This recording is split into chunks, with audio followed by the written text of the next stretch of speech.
School পড়ুক, college পড়ুক, university পড়ুক, সব পড়ুক মিয়া, আটলান্টিক মহাসাগরের চাইতে বেশি জ্ঞান হোক, হিমালয়ের চূড়ার চাইতে বেশি জ্ঞানী হোক, কোনো আপত্তি নাই। কিন্তু আপনার সন্তান যেন আল্লাহ না বলে, আখিরাত না বলে, নামাজ না বলে, সেজদা না বলে, আত্মপরিচয়, মুসলমানের পরিচয় না বলে 16 বছর করার পরে আল্লাহর কোরআন পড়তে জানে না। আমরা ব্যর্থ, আমাদের ফুটো ব্যর্থ। আপনি টাকা যদি খরচ করছেন এটিও ফালতু, আপনি যে ছেলে পড়ছে তেও ফালতু। আমার বাচ্চা আল্লাহ কোরআন পড়তে পারে, আমার বাচ্চা সেজদা দিবে, কি দেবে, কি সংসার করলাম। আল্লাহ বলেন, শেষ কথা হলো সুম্মা তালিনু জুলুদুহুম ওয়া কুলুবুহুম ইলা যিকরিল্লাহ। কোরআনের শেষ বৈশিষ্ট্য এখানে আল্লাহ বলছে। আরেক শেষ বৈশিষ্ট্য হলো অতঃপর দেখেন কি কি কইছে। 1 নাম্বার আহসানাল হাদিস, কোরআন সেই কিতাব আমি নাজিল করেছি। আল্লাহ বলে কি নাজিল করছি শোনো। 1 নাম্বার এটা হলো সর্বোত্তম কথা। 2 এটা পূর্ণাঙ্গ কিতাব, মানে সবকিছু যেখানে আছে সব সমাধান, এটারে বলে কিতাব। 2 3 এটা এমন যেটার এক কথা আর এক কথার সাথে শুরু শেষ চমৎকার সামঞ্জস্য পূর্ণ। 4 এটা সেই কিতাব যেটা আমি নাজিল করছি, যেটা পৃথিবীতে সবচেয়ে বেশি পঠিত, বারংবার পাঠকৃত কিতাব। এরপরে কি? এরপরে হইল এটা সেই কিতাব আমি আল্লাহ যেটা নাজিল করেছি, যেটা শুনলে পড়লে যার অন্তরে আল্লাহর ভয় আছে তার শরীরের লোভ দাঁড়িয়ে যায়। সর্বশেষ বৈশিষ্ট্য 1 2 3 4 5 6 এই 6 নম্বর বৈশিষ্ট্য হলো সুম্মা তালিনু জুলুদুহুম ওয়া কুলুবুহুম ইলা যিকরিল্লাহ। আমার এই কোরআনের বৈশিষ্ট্য শুনে পড়ে শেষ পর্যন্ত অবস্থা কি হয়? আমার বান্দা তার শরীর, তার দেহ, তার অন্তর উভয়টাই আমি আল্লাহর শরণে, আমার ইবাদতে, আমার বন্দিগিতে নম্র হয়ে যায়, নরম হয়ে যায়, আমার গোলামিতে লেগে যায়। কোরআন পড়তে পড়তে, আমার কোরআন বুঝতে বুঝতে একদিন সে বন্দিগি মানা হয়ে যায়। তার শরীরটাও কোরআনকে মেনে নেয়, তার মনটাও কোরআনকে, এই দেহ দিয়ে সেজদা দিতে হবে, নামাজ পড়তে হবে, এটাও মেনে নেয়। এই দিল দিয়ে আল্লাহ রসুলকে মহব্বত করতে হবে, এটাও মেনে। আল্লাহ বলেন যালিকা হুদাল্লাহ ইয়াহদি বিহি মান ইয়াশা। এই শেষ কথা শুনেন, আল্লাহ বলে যালিকা হুদাল্লাহ, ও দুনিয়াবাসী শোনো, এই কোরআন এটাই হচ্ছে আমি আল্লাহর হেদায়েত। ইয়াহদি বিহি মান ইয়াশা, এর দ্বারাই আমি যাকে চাই তাকে হেদায়েত দেই, আলো দেই, পথ দেখাই। তাহলে অতএব বন্ধু, কোরআনকে বাদ দিলে অন্য কিছুতে তুমি আলো পাবা না। এই যে এরপরের শব্দটা ওয়ামাই ইউদলিলিল্লাহু ফামা লাহু মিন হাদ, আল্লাহ যাকে পথভ্রষ্ট করে, আল্লাহ যাকে কোরআন থেকে বঞ্চিত করে, আল্লাহ যাকে কোরআন থেকে বিমুখ করে, ফামা লাহু মিন হাদ, তার আর কোনো পথ প্রদর্শক নাই, নাই, নাই। وقال النبي صلى الله عليه وسلم أشراف أمتي حملة القرآن وأصحاب الليل اللهم صل على محمد وعلى آل محمد كما صليت على إبراهيم وعلى آل إبراهيم إنك حميد مجيد اللهم بارك على محمد وعلى آل محمد كما باركت على إبراهيم وعلى آل إبراهيم إنك حميد مجيد سبحانك لا علم لنا إلا ما علمتنا إنك أنت العليم الحكيم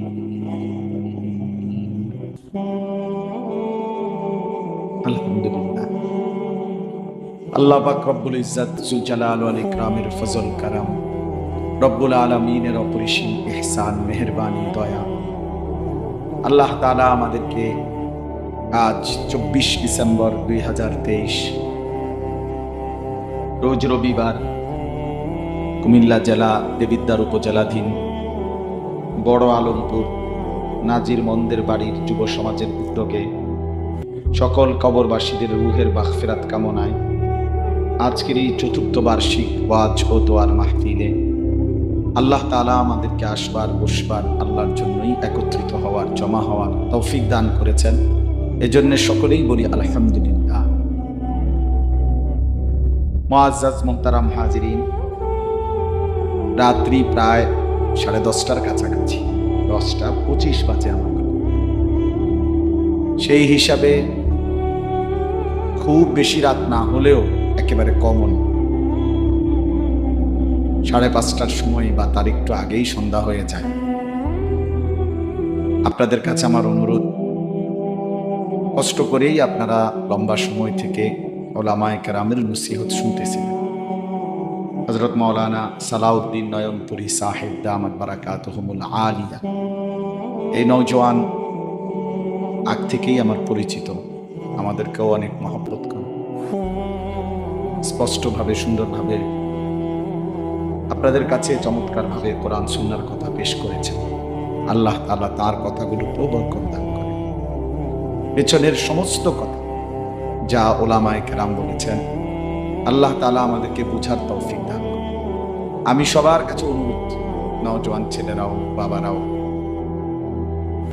অল্প কিছুক্ষণ শুনুন, ধরে নেন আল্লাহ চাইতো মনে করেন 1 ঘন্টা। এই সময়টা আরেকটু আন্তরিকতা নিয়ে, ধীরে সুস্থে আন্তরিকতা নিয়ে, মনোযোগ দিয়ে আল্লাহর কথা শুনুন। এই পিছনে যারা দাঁড়িয়ে আছো ভাই, তোমরাও ভিতরে অনেক জায়গা আছে, তুমি আগায় আসলে এখানে অনেক জায়গা। ঘন্টাখানিক সময় মনোযোগ দিয়ে বসে আমার অনুরোধ, বিশেষ করে নওজোয়ান ছেলে তোমরাও দোস্ত ডানে বামে না তাকাইয়া একান্তই নিজের কথা নিজে শোনো, নিজেই শোনো। একাকী মনে করো, একাকী আমারটা আমি শুনতেছি, ডানে বামে কেউ শুনুক বা না শুনুক, এতে করে ধীরে ধীরে হৃদয়ে পরিবর্তন হয়। এরপরে যাদের হাতে মোবাইল, আপনারা এই মোবাইলগুলো বন্ধ করে দেন।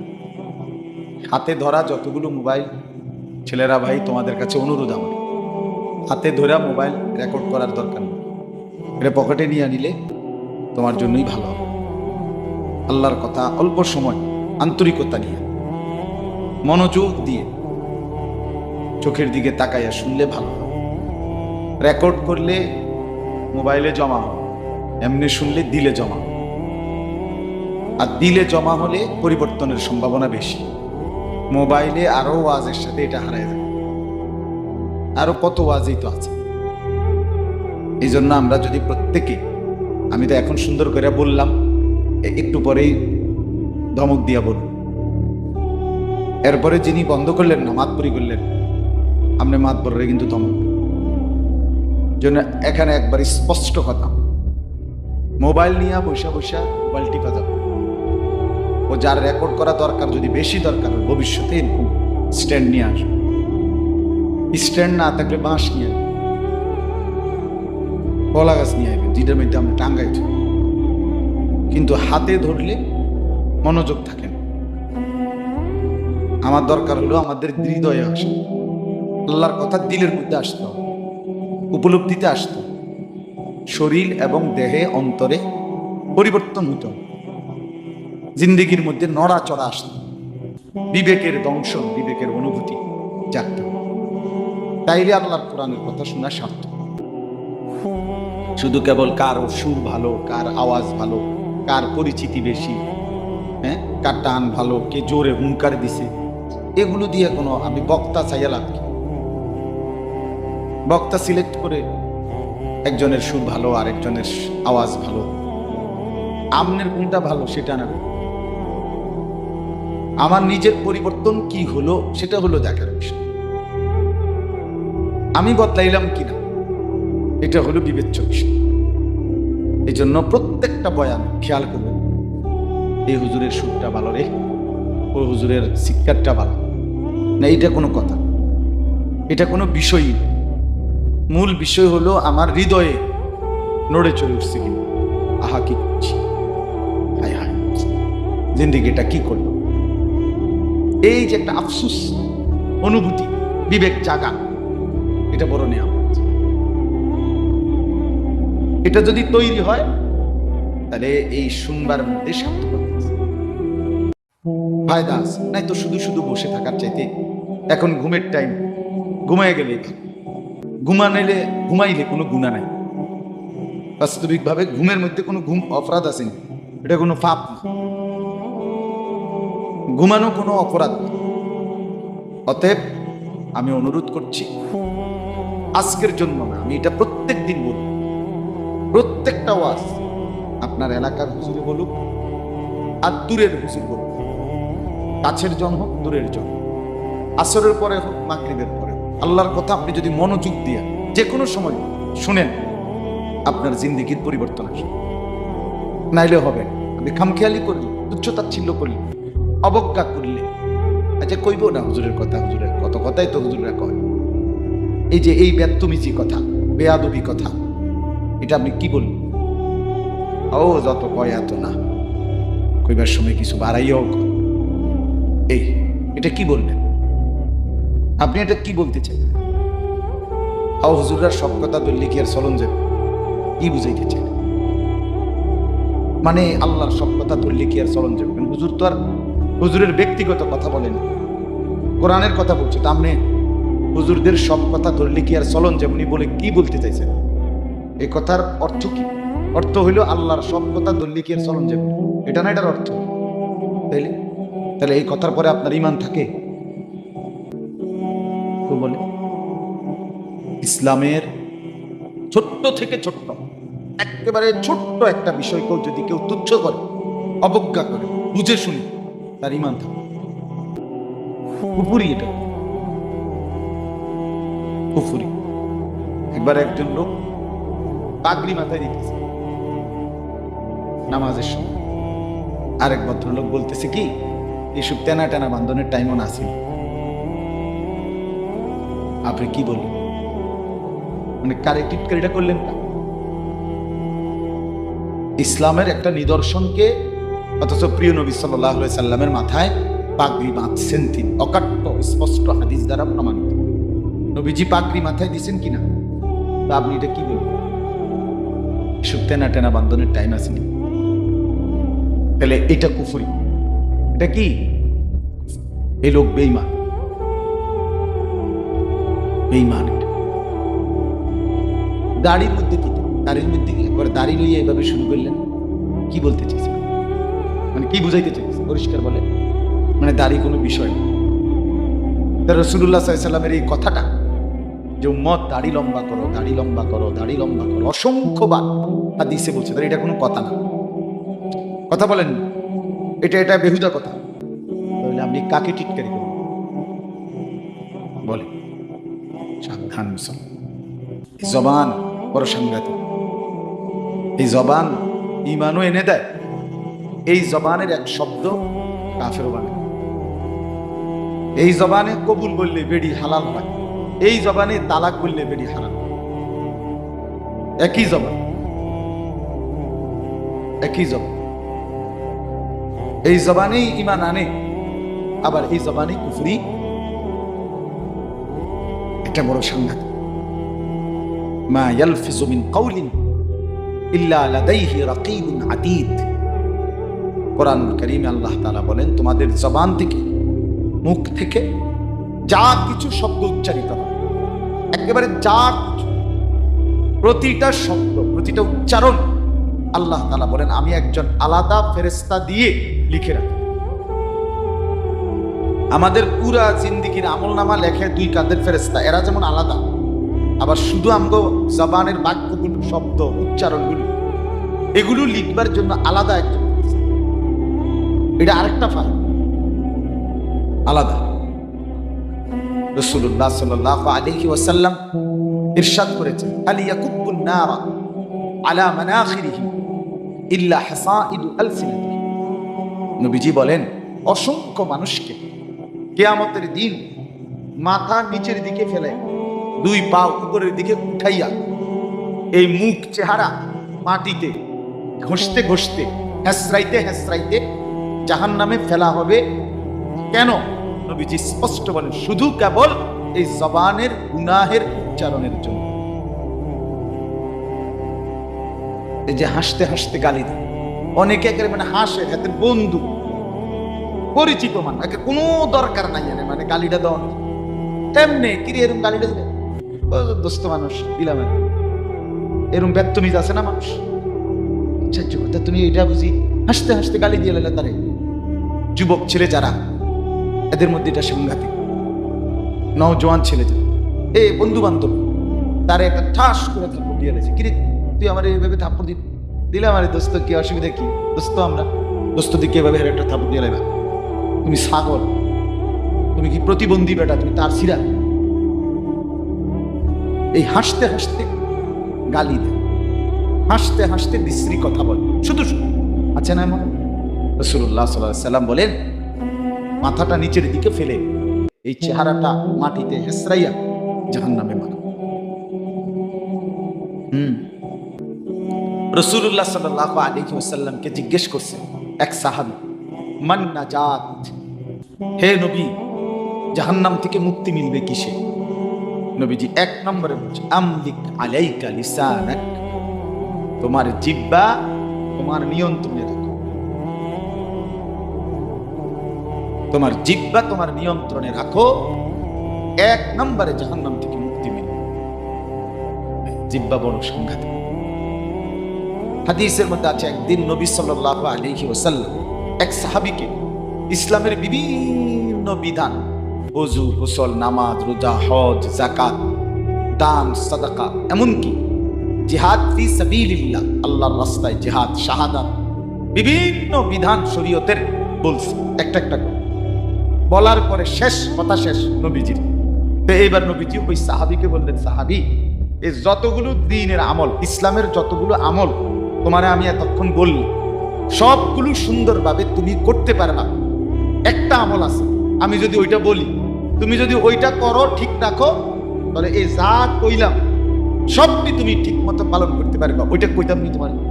ওই সাহাবীকে বলছি, বুঝছিনি আমার কথাটা, বুঝছিনি? পুরা ইসলামের যত কথা, শরীয়তের যত আমল, ইসলামের যত বিধান, সবটি তুমি পালন করতে পারবা যদি একটা জিনিস ঠিক রাখো, একটা কথা যদি শোনো, একটা আমল যদি করতে পারো। সেটা কি বলবো তোমাকে? সাহাবী বললেন, বলুন ইয়া রাসূলুল্লাহ, সেটা কি?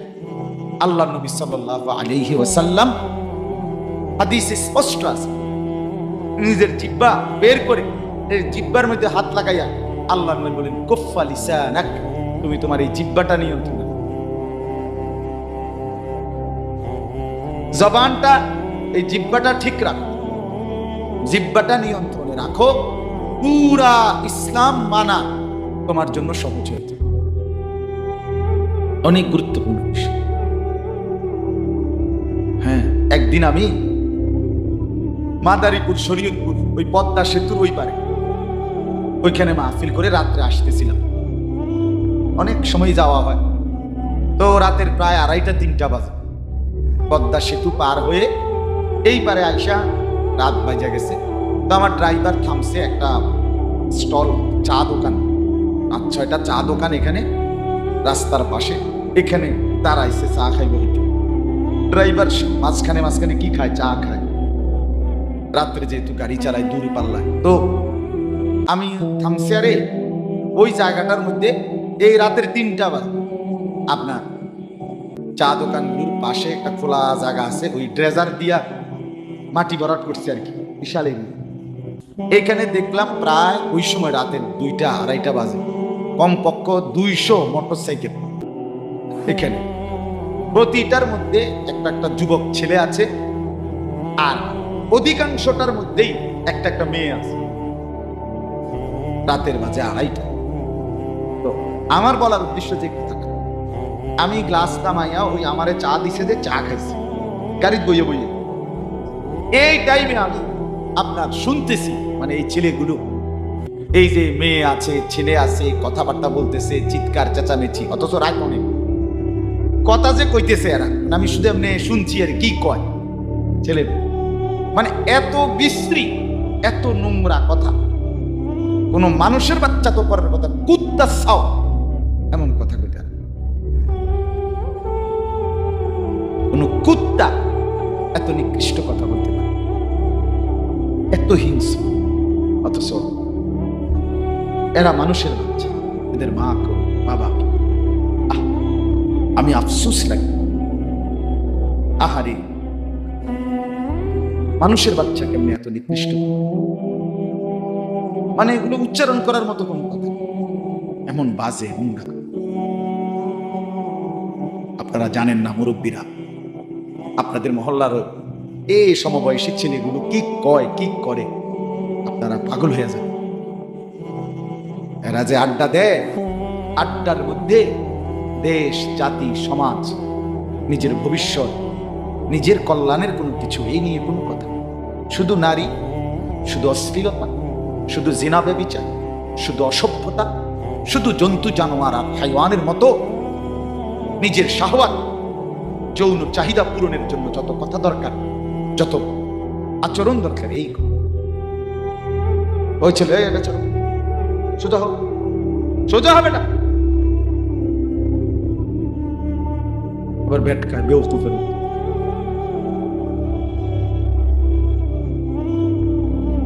তোমার ডানে বামে মুরব্বী আছে, তুমি দেখো না? কে শিখা? কিচ্ছু না। যাও কিছু শিখতো, তাও যেন আর না শিখে, তার সব ব্যবস্থা হয়ে গেছে।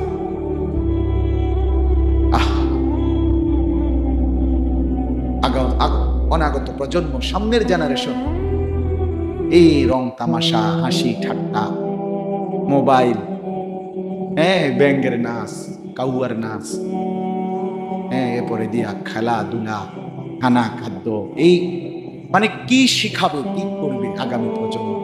সম্পূর্ণ অকর্মণ, অপদার্থ বানানোর সমস্ত নীল নকশা হয়ে আছে। শুধু অল্প কিছু সচেতন অভিভাবক, বিবেকবান কিছু অভিভাবক যদি প্রতিবাদ না করত, তাইলে আমার এই লক্ষ কোটি মুসলিম প্রজন্ম, 12 বছর, 14 বছর, 15 বছর, 16 বছর, এদের জীবনটা রং তামাশা আর ফুর্তি আর মোবাইল, ফেসবুক, ইউটিউব আর বিভিন্ন রকমের এই অ্যাপস দিয়ে একেবারে সম্পূর্ণ খামখেয়ালি একটি জাতি বানানোর ষড়যন্ত্রমূলক সব পরিকল্পনা এদেশে বাস্তবায়ন হয়ে আছে, শুধু প্রতিবাদের কারণে পুরোপুরি বাস্তবায়ন করতে পারছেন। বুঝছে?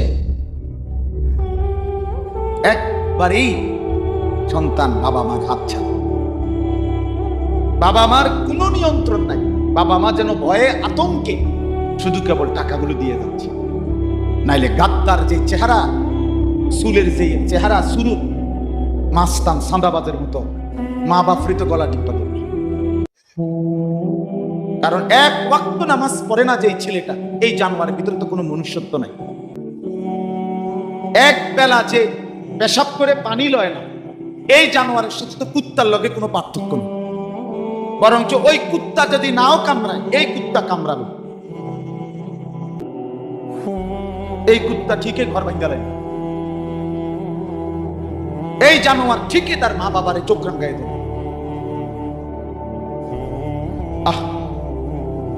আপনারা জানেন না বাপ, আপনাদের সন্তানদেরকে চিরতরে পঙ্গু অচল করে দেওয়ার জন্য এটা রাজনীতি না, এটা রাজনীতির হিসাব, এটা মার্কা মুর্কা, এটা আমার আগামী প্রজন্মকে শেষ করে দেওয়ার নীল নকশা।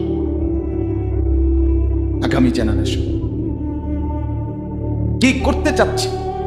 গোটা ইউরোপের টার্গেট মুসলিম প্রজন্ম যেখানেই থাকুক পৃথিবীতে, মুসলিম সংখ্যাগরিষ্ঠ অঞ্চল, সেই ছেলেরা যেন আত্মনির্ভরশীল, কর্মঠ, মেহনতি, পরিশ্রমী, লক্ষ্য উদ্দেশ্যের প্রতি ধাবমান এটা যেন না হয়, বরং এই খেলাধুলা, তামাশা, মোবাইল, নাচ গান, ফুর্তি, জিনা, ব্যভিচার, মদ, জুয়া, অসভ্যতার মধ্যে যেন ডুবে থাকে, খামখেয়ালির মধ্যে। এই জন্য প্রতিনিয়ত বুদ্ধি দিয়ে দিছে যে উন্নত বিশ্বের মতো আমাদের সবকিছু হইতে হবে। উন্নত বিশ্ব বলতে ইউরোপ। আমরা যারা এখানে মুসলমান, আমরা যারা বসছি সবাই, আমাদের এই, আপনারা বলেন ভাই তোমরা ছেলেরা, বাবারা, আমাদের সবার উচিত মানে ইউরোপের সবকিছু অনুসরণ করা, এটাই না? আমাদের জন্য এরাই মডেল নাকি? তাহলে আমাদের এই কোরআন, এটা কিচ্ছু দরকার নেই। তো আমাদের রাসূল সাল্লাল্লাহু আলাইহি সাল্লামের 23 বছরের মেহনত বৃথা। ভাবতে শিখে ইন্টারমিডিয়েট পর্যন্ত ছেলেটা পড়লো, তাহলে 1 থেকে এসএসসি 10টা বছর, ইন্টারমিডিয়েট আরো 2টা বছর, 12 বছর। 12 বছর বাচ্চাটা শিখলো, পড়ালেখা শিখাইলেন আপনি বাবা, মুসলমান বাপ, আপনার কতগুলো টাকা গেল, বিনিময়ে আপনার ছেলেটা একটা কোরআন শরীফের একটা পৃষ্ঠা শুধু সাইয়া সাইয়া রিডিংটা মানে কিন্তু দেখটা পড়তে পারে না। 12 বছরের ভিতরে আপনার বিবেকের মধ্যে একবারও আইলো না যে আরে কিরে আমার বুদ্ধি কোরআন শরীফ পড়তেছে। এই বাপের কি অবস্থা, এই বাবার দিলটা কি, এই মার দিলটা কি?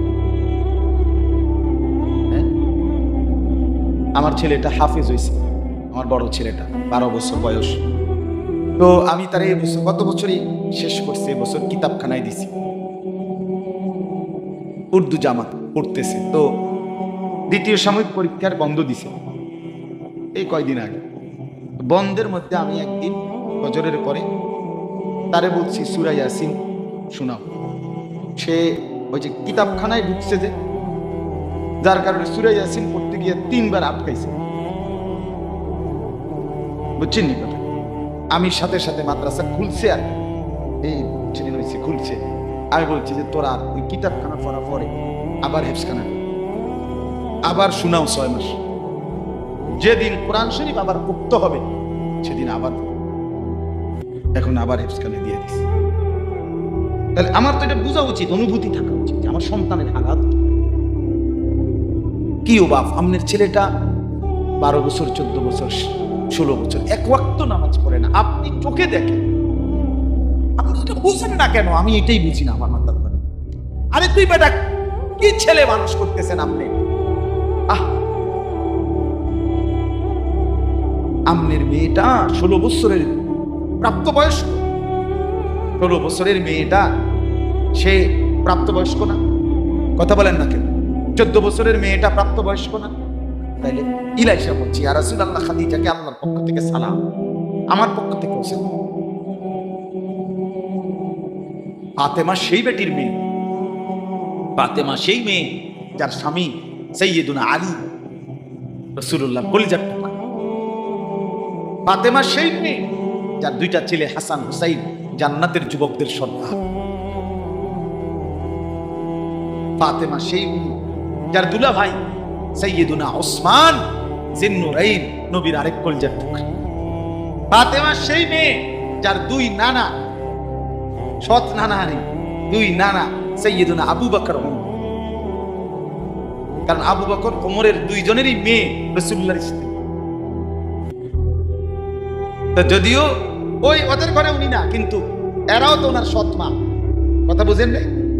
তো তাদের বাপ নানা না, আবু বকর যার নানা, ওমর যার নানা, ওসমান যার দুলা ভাই, আলী যার স্বামী, হাসান হুসাইন যার সন্তান, মুহাম্মদ সাল্লাল্লাহু আলাইহি সাল্লাম যার বাপ, খাদিজা যার মা।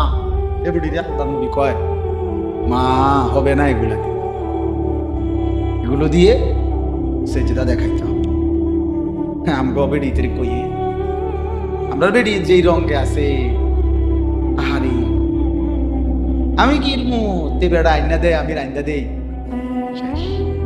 এগুলি বেহেশতে দেখো। হ্যাঁ, আল্লাহু নাযালা আহসানাল হাদিস, রব্বুল আলামিন বলেন সর্বোত্তম সবচেয়ে সুন্দর বাণী, সবচেয়ে সুন্দর কথা কোরআন, সেটা আমি আল্লাহ নাজিল করলাম। সুবহানাল্লাহ। আল্লাহ বলেন 1 নাম্বার বৈশিষ্ট্য বললাম এটা আহসানাল হাদিস, এটা সবচেয়ে সুন্দর বাণী, সবচেয়ে সুন্দর কথা। 2 নাম্বার বৈশিষ্ট্য কিতাবান, এটা পূর্ণাঙ্গ একটা কিতাব, এটা ভাঙ্গাচুরা কোনো বই না। 3 নাম্বার বৈশিষ্ট্য মুতাশাবিহা, এটা এমন একটা কিতাব যেই কিতাবের প্রথম অক্ষর থেকে শেষ অক্ষর, প্রথম কথা থেকে শেষ কথা, প্রথম হুকুম থেকে শেষ হুকুম, প্রতিটা শব্দ, প্রতিটা বর্ণ, প্রতিটা বাক্য, প্রতিটা বক্তব্য একটার সাথে আরেকটা সামঞ্জস্যপূর্ণ।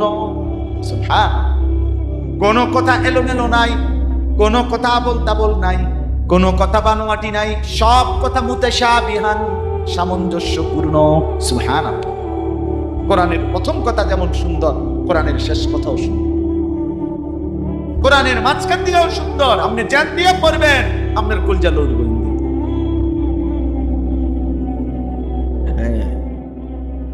পৃথিবীর কোন মানুষ তার জিন্দেগীর সব কথা সবকিছু সুন্দর বানাইতে পারবে না, কিন্তু আল্লাহ বলেন এটা মুতাশাবিহান, এটা একটা কথার সাথে সামঞ্জস্য, মিল, আর শব্দের মিল, লাইনের মিল, কথার মিল, বাক্যর মিল, সিদ্ধান্তের মিল, কোনো কিছু। ওয়ালাম তাজিদা লিসুন্নাতিল্লাহি তাবদীলা। আল্লাহর কথা, আল্লাহর নীতিতে তুমি কোনো পরিবর্তন দেখতে পারবা না। আল্লাহ শীতকালে এক কথা, গরমকালে আরেক কথা, না না, শীতকালেও 5 ওয়াক্ত, গরমকালেও 5 ওয়াক্ত। আল্লাহ বলে আমি কথা নড়চড় করি না। তারপরে চতুর্থ নাম্বার মাসানিয়া। সুবহানাল্লাহ। আল্লাহ বলেন আমার এই কোরআনের চতুর্থ বৈশিষ্ট্য হইল মাসানিয়া। এটা এমন একটা কিতাব পৃথিবীতে একমাত্র যেটার বৈশিষ্ট্য হইল, যেটার প্রত্যেকটা শব্দ, প্রত্যেকটা লাইন, প্রত্যেকটা আয়াত একবার না লক্ষ লক্ষ বার, কোটি কোটি বার, বারবার বারবার বারবার বারবার দোহরাইয়া দোহরাইয়া জগৎবাসী পড়তেছে। পৃথিবীতে আর কোন বই আছে ভাইয়া বলেন না? আর কোন কথা? পৃথিবীর আর কোন বই এমন হইতে পারে যে বইয়ের কথাগুলো এত লক্ষবার কোটিবার সবাই? আপনি কল্পনা করেন তো, একটা হাফেজ ছেলে, আপনি না দেখছেন হাফেজ হইয়া গেছে, পাগড়ি মাথা দিয়া লাইছে মাহফিল, কিন্তু আপনি বলেন তো তার পিছনে এক একটা আয়াতকে, এটাকে মুখস্থ করার জন্য কত হাজার বার এতে করছে? হ্যাঁ, 10 বার, 20 বার, তামসা মনে করছে? হ্যাঁ, হাফেজ হওয়া মানে সকালে একটা গ্যাস্ট্রিকের ট্যাবলেট, রাইতে একটা গ্যাস্ট্রিকের ট্যাবলেট, লগে একটা নাফা। হ্যাঁ, তামসা। এটা হাট্টিমা টিম টিম, এটা টিম টিম, এটা ক্রিং ক্রিং, এটা pack pack, pack pack, pack. হ্যাঁ ছেলেরা অপেক্ষা করো, তুমি করে শিখাবে খাইবা কেমনা, ঘুমাইবা কেমনা, ফুর্তি করবা কেমনে, আনন্দ করবা কেমনে, মজা করবা কেমনে, নারী পুরুষের পার্থক্য ভুলে যাবা কিভাবে, ছেলে মেয়ের বিভাজন ভুলে যাবা কিভাবে, সিনা আর ব্যভিচার চলতে ফিরতে উঠতে বসতে কিভাবে করবা, আরো কাছাকাছি এসো বন্ধু হই, এসো বন্ধু হই। বিভাজন ভুলে যায়, সব ভুলে যায়, সব ভুলাই দেবে, সব ভুলাই দেবে। সিনা ব্যভিচার আর অসভ্যতা ইউরোপ পর্যন্ত, উন্নত বিশ্বের সাথে না, উন্নত বিশ্বে তো সরাসরি ওপেন। আমি নিজে পত্রিকায় পড়ছি, আমি রাষ্ট্রের নাম বলবো না, ইউরোপের এক দেশে আপনার সমুদ্রে পারে একটা স্নান আছে, মানে গোসল, সূর্য গোসল, অর্থাৎ সূর্যের আলোতে, সূর্যের তাপে, সূর্য উঠলে কিছুক্ষণ, আধা ঘন্টা 40 মিনিট নারী পুরুষ সম্পূর্ণ উলঙ্গ শুয়ে কিছুক্ষণ আগে সূর্যের তাপ শরীরে নেয়া, এরপরে গোসল করে। এটা একটা স্টাইল একটা দেশের মধ্যে। এটা ব্যাপকভাবে শুরু হওয়ার পর ওই দেশের কিছু ভালো মানুষ, মানে বিবেকবান, মুসলমান না, হেরাও খ্রিস্টান, কিন্তু হেরা একটু হয়তো বিবেক সম্পন্ন, এরা বললো একটা আবেদন জানাইছে সরকারের কাছে যে এইভাবে উপযুক্ত মানুষ এইভাবে উলঙ্গ সমুদ্রের পাড়ে শুয়ে পড়া, এটা একটু বিশ্রী দেখা যায়, এটা নিয়ন্ত্রণ করা দরকার, এটা সুন্দর দেখায় না। কথাটা বোঝেন নাই আমি? এইটা বলার পরদিন ওই দেশের রাজধানীতে মেন মহাসড়কের উপরে ওই নারী পুরুষরা সম্পূর্ণ উলঙ্গ হয়ে মিছিল করছে, প্রতিবাদ বিক্ষোভ করছে যে এটা আমাদের ব্যক্তি স্বাধীনতা, এখানে হস্তক্ষেপ করার অধিকার কে দিন?